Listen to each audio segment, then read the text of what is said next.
Hello friends, welcome to my YouTube channel exam based classes. उम्मीद करते हैं आप सभी स्वस्थ एवं मस्त होंगे दोस्तों। ठीक है, आज मैं लेकर आया हूँ कुछ ऐसे प्रश्नों को जो आपके परीक्षाओं में बार बार पूछे जा रहे हैं। इसलिए अगर आप यह वीडियो देख लेते हैं तो आपको परीक्षाओं में 2 नंबर फिक्स हो जाता है दोस्तों, क्योंकि अब तक जितने भी पेपर सीटेट के हुए हैं कोई ऐसा पेपर नहीं है दोस्तों जिसमें इस प्रकार के प्रश्न न पूछे जाए। और जो वर्तमान में सीटेट की परीक्षा चल रही है उसमें भी यह प्रश्न बार बार पूछा जा रहा है दोस्तों। इसलिए हमें लगा यह टॉपिक महत्वपूर्ण है और इसके बारे में आप लोगों को बताना चाहिए, इसलिए यह वीडियो हमने बनाया है दोस्तों। अगर इस वीडियो को आप स्किप कर देते हैं तो परीक्षा देकर निकलने के बाद दोस्तों आपको पछताना पड़ेगा।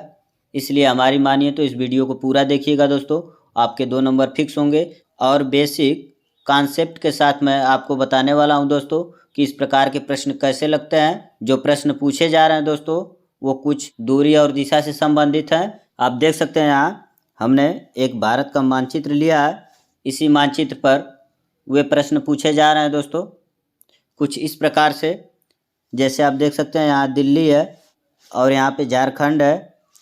तो प्रश्न बनता है दोस्तों कि दिल्ली के सापेक्ष झारखंड की दिशा क्या होगी। ठीक है दोस्तों, तो इस प्रकार के प्रश्न बार बार पूछे जा रहे हैं।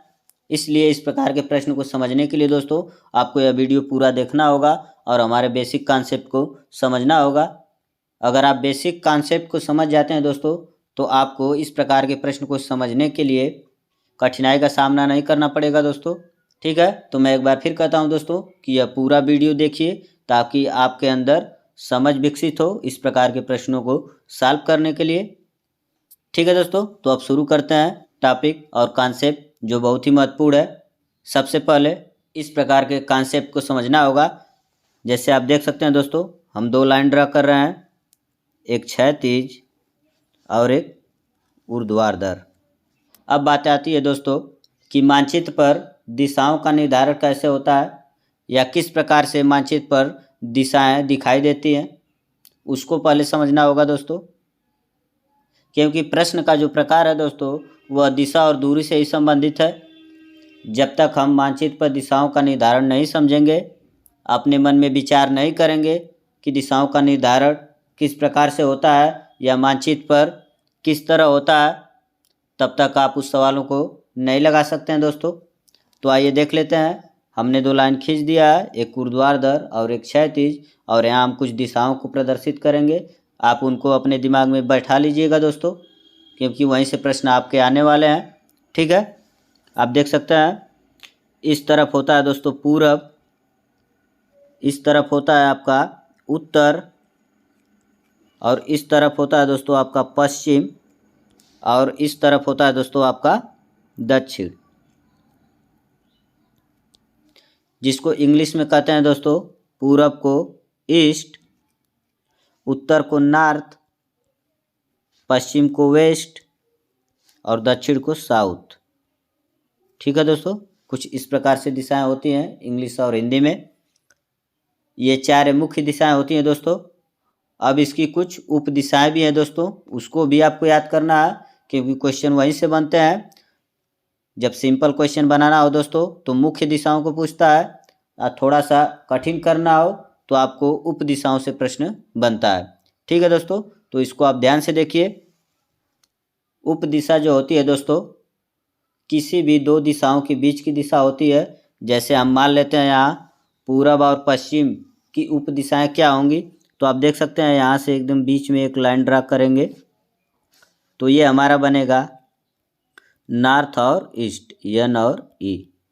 देख सकते हैं कुछ इस प्रकार से उत्तर और पूरब के बीच की दिशाएं जो होंगी वह उप दिशा कहलाती है दोस्तों। ठीक इसी प्रकार इसके उल्टा आपका आ जाएगा तो दक्षिण पश्चिम होता है साउथ और वेस्ट। ठीक इसी प्रकार से इन दिशाओं का भी निर्धारण होता है। आप देख सकते हैं इधर पश्चिम और उत्तर, वेस्ट नॉर्थ, और इधर देख सकते हैं दोस्तों ईस्ट साउथ। ठीक है, टोटल मिला के 8 दिशाओं को आपको अपने माइंड में रखना है दोस्तों, क्योंकि यहाँ हम आपको तो सामने दिखा रहे हैं, लेकिन परीक्षाओं में आपको इस प्रकार से लिखने का मौका नहीं मिलेगा। इसलिए आप इसको अपने विचार में बैठा लीजिए और उसको याद कर जाइए दोस्तों, क्योंकि जब तक इन दिशाओं को आप नहीं जानते हैं तब तक आपको सवाल लगाने में कठिनाई होगी। ठीक है दोस्तों, कुछ इस प्रकार से होता है मानचित्र पर दिशाओं का निर्धारण। तो आइए अब प्रश्नों को देखते हैं कि प्रश्न किस प्रकार से पूछा गया है। एक प्रश्न को लेते हुए हम आपको समझाने की कोशिश करेंगे दोस्तों। जैसे आपको पहले ही बता चुके हैं कि यह दिल्ली और यह झारखंड।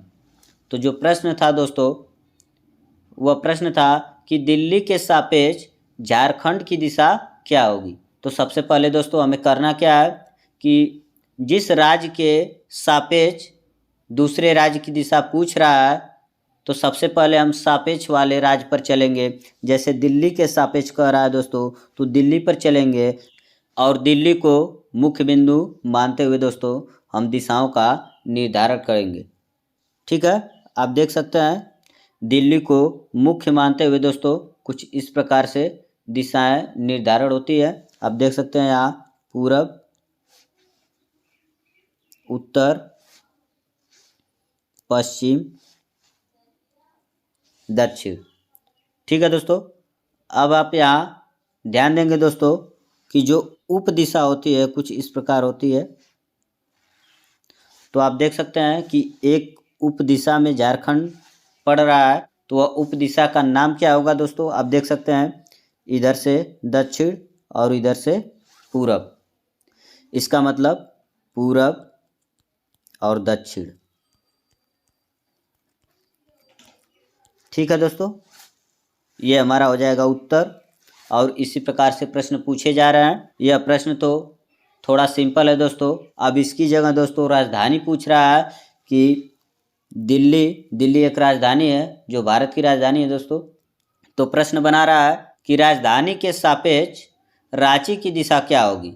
तो आपका ठीक यही उत्तर होगा दोस्तों, पूरब और दक्षिण, क्योंकि दिल्ली एक राजधानी है, इस राजधानी के सापेक्ष दूसरे राजधानी की बात कर रहा है। इसका मतलब कि जिस राज्य की वह राजधानी होगी वही राज्य के बारे में बात कर रहा है दोस्तों। जैसे कि झारखंड की राजधानी रांची है, तो रांची की बात कर रहा है।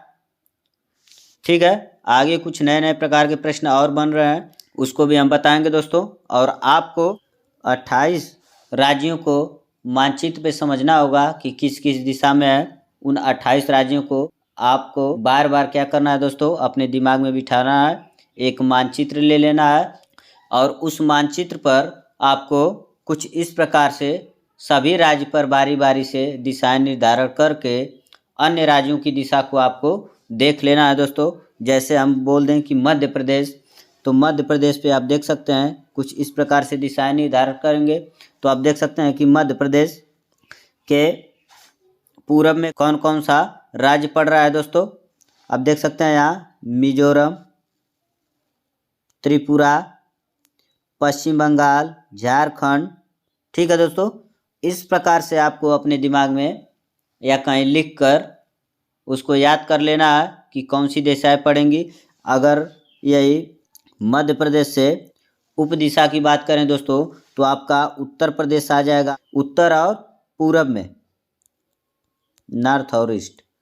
ठीक है दोस्तों, इसी प्रकार से आपको अपने दिमाग में क्या करना है, हर राज्य पे जाना है और हर राज्य पे जाके आपको इस तरह से उस राज्य के सापेक्ष जो राज्य पढ़ रहे हैं उसको अपने दिमाग में बिठा लेना है, मतलब कि याद कर लेना है, ताकि आपको कहीं से भी प्रश्न पूछे तो आपका उत्तर गलत ना हो।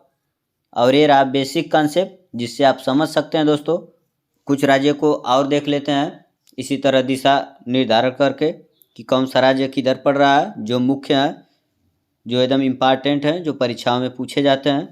ठीक है दोस्तों, जैसे बात की जाए राजस्थान के घरों की भी विशेषताएं पूछे जाती हैं, ये परीक्षाओं में महत्वपूर्ण है। तो वहाँ राज्य से संबंधित भी प्रश्न बन सकते हैं। जैसे हम राजस्थान को लेते हैं और राजस्थान से पूछ सकता है दोस्तों उड़ीसा किस दिशा में है। तो आप बता सकते हैं दोस्तों कुछ इस प्रकार से। आप देख सकते हैं ये रहा हमारा उड़ीसा और ये दिशा हो गई आपकी पूरब और दक्षिण।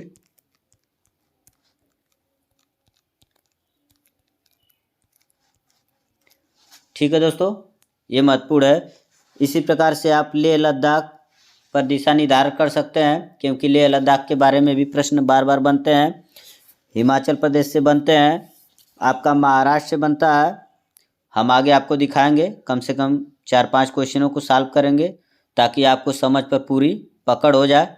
ठीक है दोस्तों, तो आइए अब प्रश्नों के अनुसार हम समझ लेते हैं। प्रश्नों को देखने से पहले दोस्तों कुछ और हम इम्पॉर्टेंट टॉपिक को आपको बता दे रहे हैं, जहाँ से प्रश्न बार बार बन रहे हैं। आप देख सकते हैं दोस्तों, यहाँ से यहाँ तक के राज्यों के बारे में प्रश्न बन रहे हैं। आप यहाँ से यहाँ तक जो राज्य है, आप देख सकते हैं यहाँ बंगाल की खाड़ी, इसके किनारे बसे हुए हैं दोस्तों। आपका पश्चिम बंगाल हो गया, उड़ीसा हो गया, आंध्र प्रदेश और तमिलनाडु।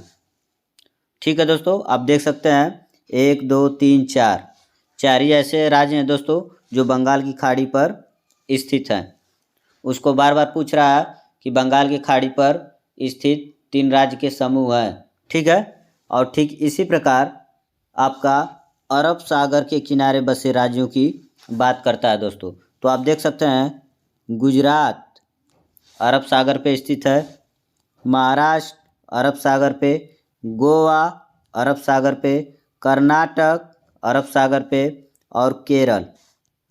ठीक है दोस्तों, राज्यों की संख्या भी आपसे पूछा जा सकता है दोस्तों कि अरब सागर से लगे कितने राज्य हैं, तो 5, और पश्चिम बंगाल से लगे कितने राज्य हैं, तो आपका हो जाएगा दोस्तों 4। ठीक है, अगर दोनों की बात करें दोस्तों तो आपका हो जाएगा 9। और यही प्रश्न बनता है दोस्तों कि कितने राज्य ऐसे हैं जो तटीय राज्य कहलाते हैं दोस्तों। तो आप देख सकते हैं यहाँ पे, यहाँ से यहाँ तक जो राज्य बसे हैं दोस्तों, यह तटीय राज्य है, क्योंकि यहाँ से यहाँ तक पूरा पानी ही पानी है, समुद्र है। तो जो समुद्र के किनारे राज्य बसे हैं वह तटीय राज्य कहलाते हैं। तटीय इसलिए कहलाते हैं दोस्तों कि तट, आपको पता है दोस्तों कि पानी के किनारे की जगह को क्या कहते हैं, तट, या नदी के किनारे हो जाता है तो उसको भी हम तट बोलते हैं दोस्तों। तो ये सब समुद्र के किनारे बसे हुए राज्य हैं, इसीलिए तटीय राज्य कहलाते हैं। तो तटीय राज्यों की संख्या टोटल है 9, जिसमें से 5 अरब सागर और 4 बंगाल की खाड़ी। इससे भी प्रश्न पूछा जा रहा है दोस्तों बार बार। ठीक है, कि अरब सागर से सटे तीनों राज्य हैं, तो 3 राज्य आपको इसमें से याद होना चाहिए। अगर आप दिशाओं का निर्धारण बार बार करते हैं तो राज्य भी याद हो जाएगा दोस्तों, आपको इतना ध्यान रखना है। ठीक है, अब यहाँ एक प्रश्न है दोस्तों जिसको आप देख सकते हैं, लिखा है मिजोरम के निकटवर्ती प्रतिवेशी 3 राज्य। ठीक है दोस्तों, मिजोरम के निकट जो 3 राज्य हैं उसकी बात कर रहा है दोस्तों। तो आप देख सकते हैं कि मिजोरम कहाँ है,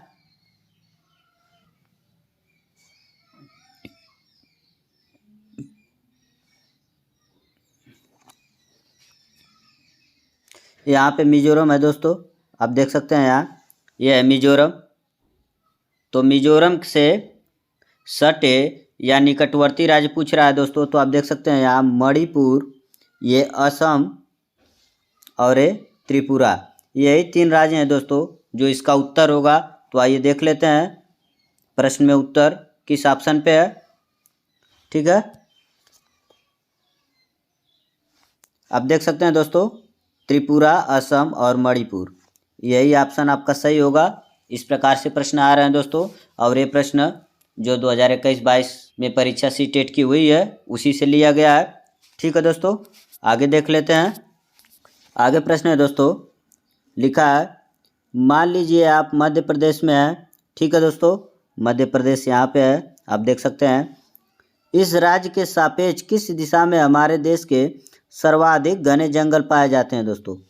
यह पूछ रहा है इस राज्य के सापेक्ष किस दिशा में हमारे देश के सर्वाधिक घने जंगल पाए जाते हैं दोस्तों। हमारे देश में कहाँ कहाँ पे घने जंगल है, इसको आपको जानना होगा। यह कहीं बाहर से नहीं लिया है दोस्तों, यह एनसीईआरटी से ही लिया है, जिसमें आपको भारत के मानचित्र पर दर्शाया भी गया है कि घने जंगल कहाँ होते हैं, उसको आपको ध्यान रखना है। ठीक है, हम बता दे रहे हैं यहाँ पे। अब देख सकते हैं दोस्तों, कुछ इस प्रकार से दिशाएं निर्धारित होती हैं। आप देख सकते हैं यहाँ, ये आपका पूरब, ये उत्तर, ये पश्चिम और ये दक्षिण। अब आपको जानना होगा दोस्तों कि घने जंगल सर्वाधिक किस राज्य में पाए जाते हैं। तो वह राज्य है दोस्तों अरुणाचल प्रदेश। आप देख सकते हैं यहाँ पे अरुणाचल प्रदेश में। मध्य प्रदेश में क्या है दोस्तों कि सबसे ज़्यादा जंगल पाया जाता है। लेकिन बात किया जाए सबसे घने जंगल किस राज्य में पाए जाते हैं, तो वो है दोस्तों अरुणाचल प्रदेश। तो आप देख सकते हैं इसकी दिशा कुछ किधर है, उत्तर और पूरब। ठीक है दोस्तों, और आप देख सकते हैं ऑप्शन नंबर 2 उत्तर और पूर्व। आप देख सकते हैं दोस्तों अगला प्रश्न है, नीचे दिए गए उस 3 राज्यों के समूह को चुनिए जिसके सभी राज्यों के समुद्र तट पर अरब सागर स्थित है। इसका मतलब पूछ रहा है दोस्तों कि वे राज्य जो अरब सागर पे स्थित हैं। और हमने बता चुका है दोस्तों कि अरब सागर पे कुल 5 राज्य स्थित है, उसमें से 3 को ही पूछ रहा है। तो आइए देख लेते हैं कौन कौन सा है। केरल है दोस्तों, कर्नाटक है, महाराष्ट्र है, ये तीनों है। आप देख सकते हैं गुजरात, महाराष्ट्र, तमिलनाडु देख सकते हैं दोस्तों बंगाल की खाड़ी में है, तो ये ऑप्शन हमारा गलत। आंध्र प्रदेश भी बंगाल की खाड़ी, तो ये भी ऑप्शन गलत। फिर कह रहा है केरल, कर्नाटक, उड़ीसा आपका जो है दोस्तों देख सकते हैं बंगाल की खाड़ी, तो हमारा उत्तर हो जाता है केरल, कर्नाटक और महाराष्ट्र। अब देख सकते हैं ये केरल, ये कर्नाटक और ये महाराष्ट्र, ये तीनों अरब सागर पर स्थित हैं दोस्तों। ठीक है, इसी प्रकार से प्रश्न आएगा, आपको घबराने की जरूरत नहीं है दोस्तों।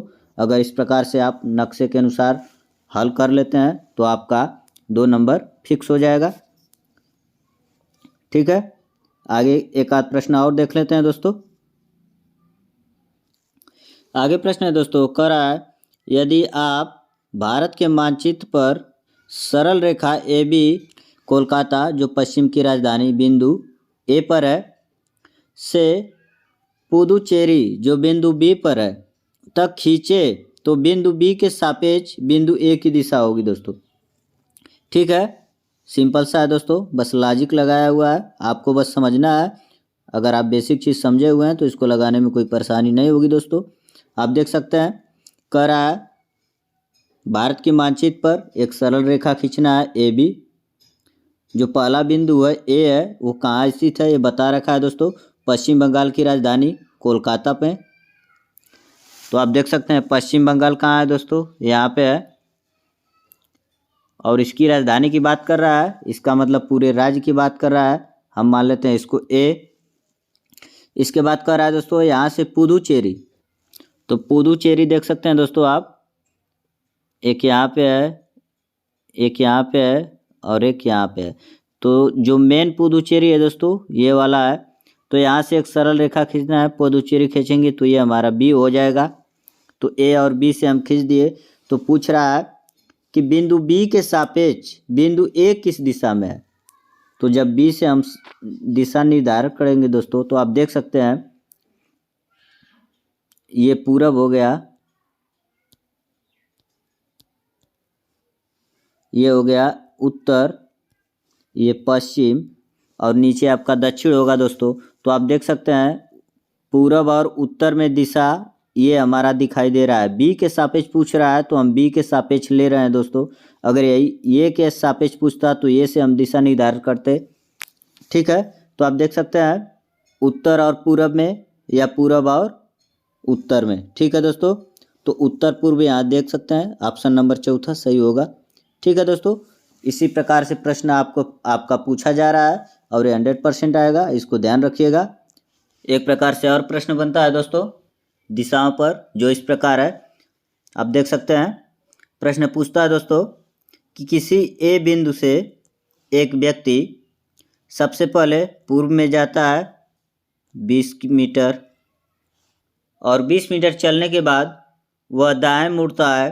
तो यहीं पे लोग कन्फ्यूजन होता है दोस्तों, दाएं किधर मुड़ेगा और बाएं किधर मुड़ेगा। तो इसको समझने के लिए दोस्तों सिंपल सा एक ट्रिक है। आप ए बिंदु से जा रहे हैं तो यहाँ अपने आप को स्वयं खड़ा कर लीजिए और यहाँ से चलिए इधर मुँह करके पूरब में। तो आप अपना दायां और बायां देखिए किधर पड़ रहा है। तो जब आप यहाँ से चलेंगे दोस्तों तो आपका दायां पड़ेगा इधर और इधर पड़ेगा बायां।